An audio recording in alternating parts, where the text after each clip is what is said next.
Horse Lords is one of the most interesting rock bands I've ever encountered. Perhaps the most striking feature of their work is their use of exotic-sounding microtonal tunings. But in addition, they also take a highly abstract approach to composition, heavily incorporating repetition and polyrhythms. The combination of all these elements results in a mesmerizing, almost primitive aesthetic. Yet on closer examination, this combination also produces some surprisingly intricate compositions, which the band executes with great discipline and intensity. The harmonic complexity of some of their tracks makes them a huge challenge to analyze from a music theory perspective, so for this reason I'd like to inspect one of their more minimalistic, rhythm-oriented tracks, titled Plain Hunt on 4, from their 2022 album Comradely Objects. And when I say minimalist, I really mean it. This is a very long track and it consists entirely of a repeated two-measure pattern played on saxophone, guitar, bass guitar, and electric piano.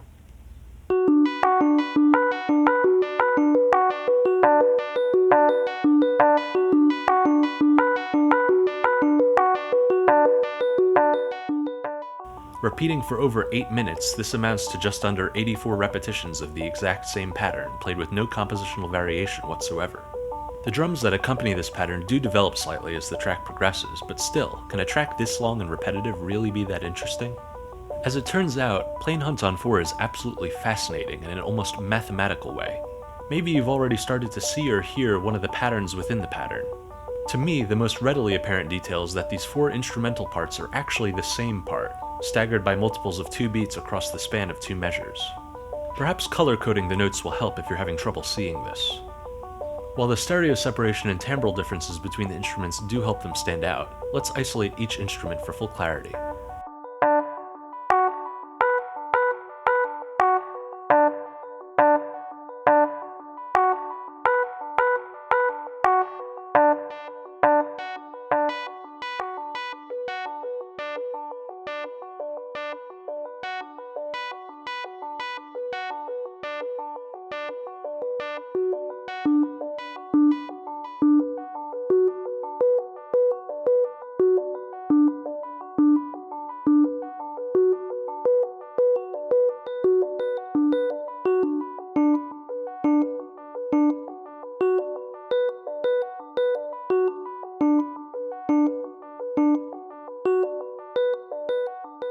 By now, another pattern might have occurred to you.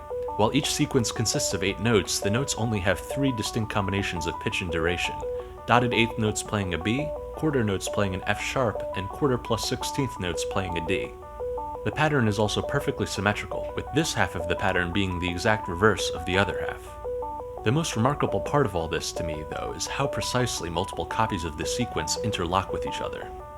You've probably noticed that, since they are played with an abrupt staccato feel, none of the instruments ever significantly overlap, but neither are there any gaps in the pattern. Taken as a whole, the pattern consists of a string of 32 non-overlapping 16th notes. To illustrate this holistic perspective, let's highlight each 16th note based on the instrument that plays it.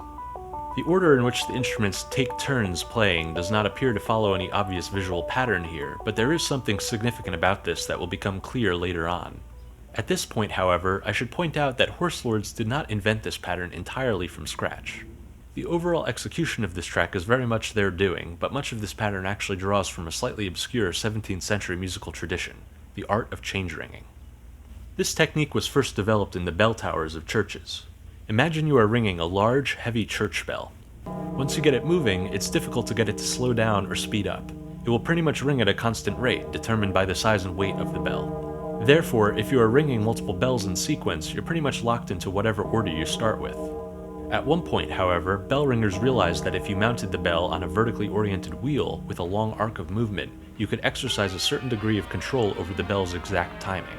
This allowed bell ringers to produce a complicated sequence of notes by carefully coordinating how quickly they rang their bells.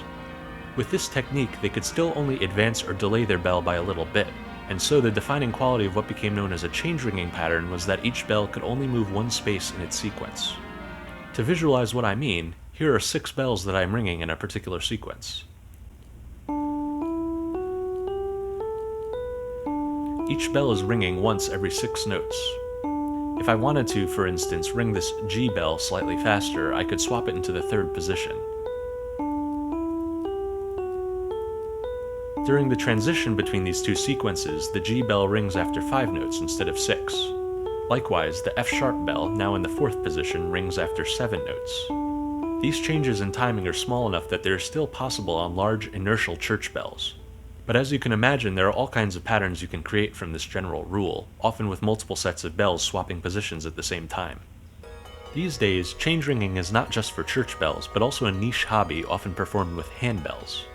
And while handbells can be more easily rung in other rhythms, there is still a certain appeal to the traditional change ringing patterns. In some sense, they are more communal, as each bell plays an equally important role and the execution of the pattern relies more strongly on the cohesion of the group. If you know anything about Horse Lord's political ideals, their interest in this technique should not be surprising. In any case, the plain hunt is actually a type of change ringing pattern, with plain hunt on 4 indicating that it's for 4 bells.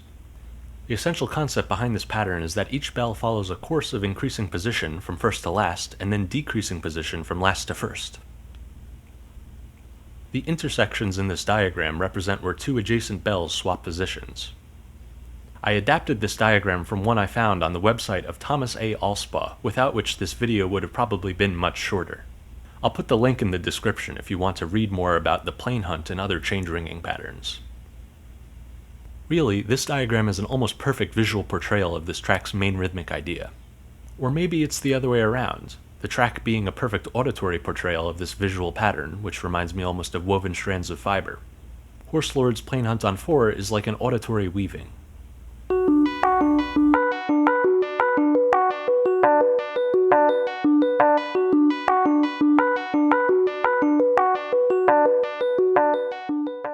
Yet even as profound as this pattern is, there is a rambling, almost patternless quality to the sequences when viewed as a whole.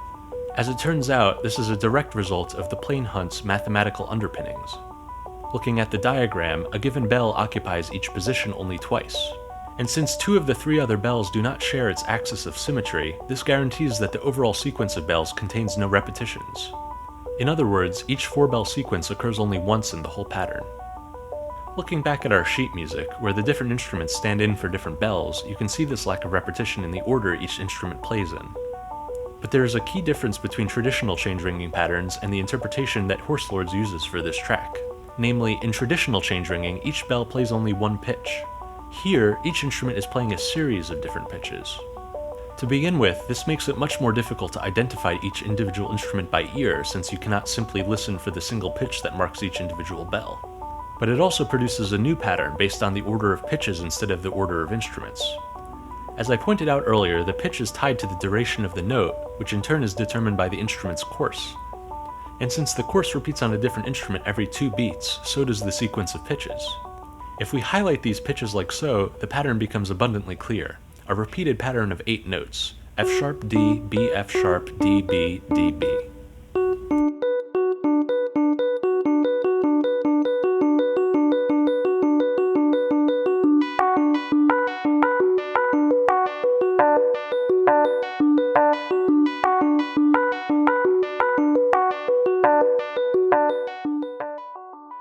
You can almost think of this Horse Lords track as a conceptual inversion of the traditional plain hunt change ringing pattern.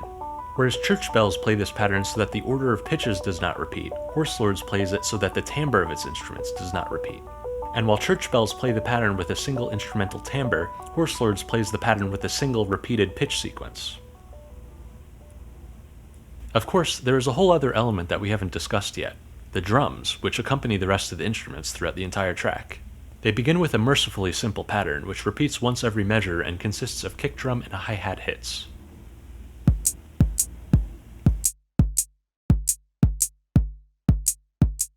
At first, there doesn't seem to be much to analyze here. This part follows a sort of double tresillo rhythm. Each kick drum hit lasts 3 16th notes, except the last one, which is a little bit longer in order to fill out the 4/4 measure. The hi-hat is placed a 16th note after every kick drum hit, except for the third one. We can conceptualize this pattern in terms of pulses and gaps. Most of these pulses last for an 8th note, but there's one pulse that's only a 16th note. Likewise, there are some 16th note gaps, but also 2 big 8th note gaps which mark the middle and end of the pattern. Overall, there are 5 pulses and 5 gaps. The purpose of this approach should become clear as the drum pattern develops. The first addition is a snare drum, which fills every other gap starting with the first one. But since the original kick and hat pattern contains only 5 gaps, the snare pattern spills over into a second measure.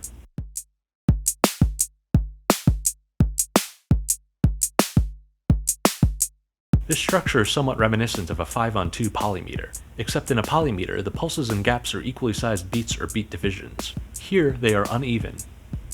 What exactly is this technique, if not a polymeter? If anything, it has a passing resemblance to an isorhythm, which is a technique used in 13th century French classical music, but there are a number of contextual differences which leave us wanting for some more exact terminology. Still, however you want to label it, there are some interesting features that evolve from this technique's basic structure. For example, since the short and long varieties of gaps and pulses are spread pretty evenly throughout the pattern, there is a minimal variation in the distance separating the snare hits from each other. These distances amount to 6, 6, 7, 6, and 7 16th notes in length. At first, this near evenness makes it slightly difficult to anticipate when the irregularities in the snare pattern occur. But as we internalize the groove, it becomes clear that this generally 6-based rhythm lines up with the 3s of the underlying double tresillo pattern, with most of the snares coming in right after a hi-hat. The 7s, on the other hand, roughly correlate with the long ending beat of the double tresillo, though the lack of unison anywhere in the pattern makes it sound perhaps less regular than it actually is. The second addition to this pattern is a tom, which fills the remaining gaps, further solidifying the slightly uneven 5-on-2 pattern.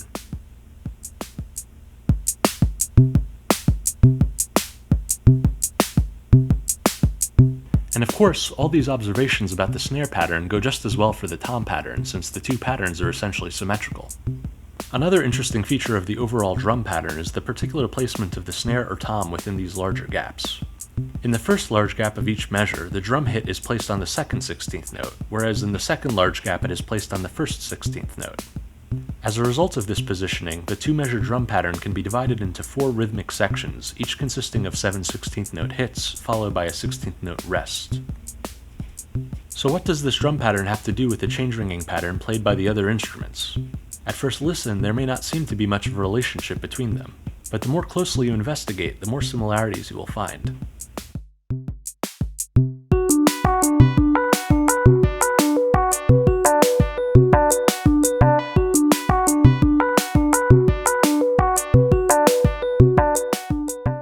To begin with, both the drums and the change ringing pattern have a similar 16th note feel, with no 2 notes or drum pieces being played at the same time. Both parts also have a 2-beat division within the overall 2-measure pattern. The drums use 16th note rests to mark this division, whereas the other instruments' identical parts are staggered by 2 beats, leading to a 2-beat cycle of pitches. We can also interpret this pitch sequence as having a sort of tresillo pattern, with each F-sharp DB serving as a 3 and the final truncated DB as a 2. This ends up forming an interesting relationship with the double tresillo pattern that the drums express. The 2 pitched tresillos line up in different phases against the 3s that are played in the double tresillo, repeating in the second measure with the snares and toms switched. Of course, for all these similarities, the drums don't sound like they are just copying the pattern of the other instruments, which is probably for the best in such a long, repetitive track. My overall impression of this track is one of deep intentionality.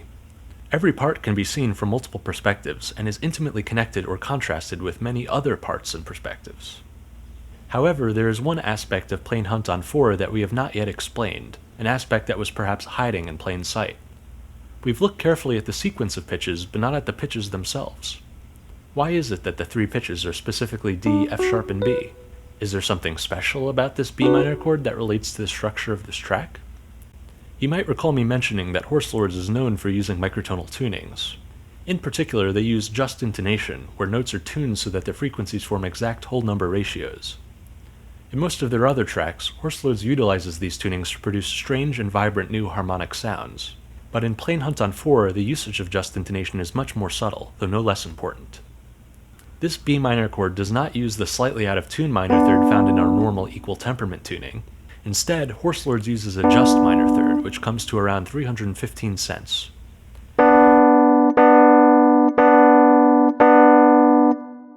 Importantly, this just minor third is exactly a 6:5 ratio of frequencies. Likewise, the just perfect fifth forms an exact 3:2 ratio of frequencies. If you take these figures and do a little arithmetic, you can determine that the frequencies for a just minor triad come to a 15 to 12 to 10 ratio. And of course, the minor chord in Plain Hunt on 4 is in the third inversion, which means we need to double the frequency of the root note to move it on top, giving us a 20 to 15 to 12 ratio. What is the significance of this frequency ratio? It turns out to relate to another frequency ratio hidden in the track. I've talked a lot about rhythm in this video, and while we normally think of rhythm as consisting of different durations, we can also see it from the perspective of frequency.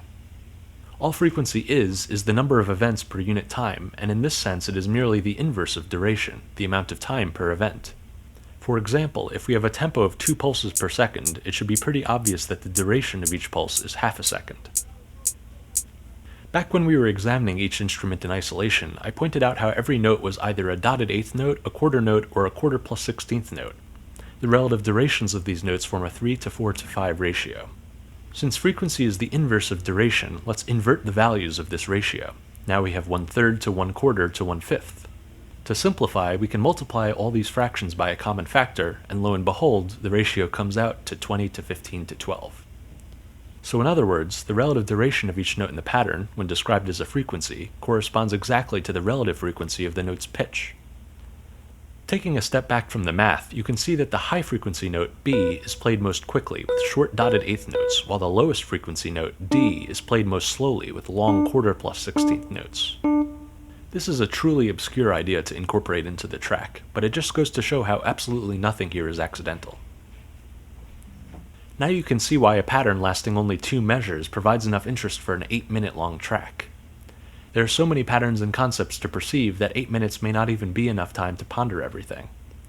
And even if you manage to finish pondering, there's still more to hear. While the composition is extremely repetitive, the performance of it is still human, and there are tiny variations in timing, articulation, dynamics, and timbre that accrue throughout the track. The sheer repetition of the main pattern in fact sensitizes the listener to these subtle textural changes. All in all, Plain Hunt on 4 is an amazing work of art. It has such a strong sense of internal cohesion that I feel like the track almost exists less as music than as an abstraction, a self-contained entity that can be studied like a mathematical object of some kind. Perhaps this is what Horselords meant by the title of this album. The other tracks on this album all have a similarly abstract style, though none of them come close to this one's austere minimalism. This concludes my music theory analysis of Plain Hunt on 4. If you have any questions, leave a comment and I'll do my best to explain.